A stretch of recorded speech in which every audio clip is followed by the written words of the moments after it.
Hello everyone, Assalamu alaikum. This is Saeed Ahmed, learning part of Relations 1.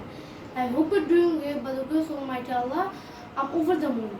Today I would like to talk about obligation. So don't waste any more time, let's get into it. Obligation has mainly three types. Have to, has to and had to. For example, I have to go, আমাকে যেতে হবে. I don't have to go, আমাকে যেতে হবে না. Do you have to go, তোমাকে কি যেতে হবে? Don't you have to go, তোমাকে কি যেতে হবে না? এরপর থার্ড পারসন সিঙ্গুলার নাম্বার হলে হ্যাজ টু বসে। হি হ্যাজ টু গো, তাকে যেতেই হবে। হি ডাজন্ট হ্যাভ টু গো, তাকে যেতে হবে না। ডাজ হি হ্যাভ টু গো, তাকে কি যেতেই হবে? ডাজ হি হ্যাভ টু গো, তাকে কি যেতেই হবে না? দেন হ্যাড টু, সেন্টেন্স পাস্ট ফর্মে থাকলে হ্যাড টু বসে। আই হ্যাড টু গো, আমাকে যেতেই হয়েছে। আই ডিডন্ট হ্যাভ টু গো, আমাকে যেতে হয়নি। Did you have to go, তোমাকে কি যেতে হয়েছিল? Didn't you have to go, তোমাকে কি যেতেই হয়েছিল না? এছাড়াও আছে am is are suppose to, অর্থ হয় বা কথা।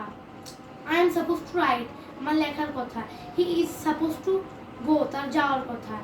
They are suppose to write, তাদের লেখার কথা। অ্যান্ড অ্যাট লাস্ট সেন্টেন্স যদি পাস্ট ফর্মে থাকে তাহলে ওয়াজ ওয়াজ সাপোজ টু বসে, অর্থ কথা ছিল বা হয়েছিল। I was suppose to write, আমার লেখার কথা ছিল।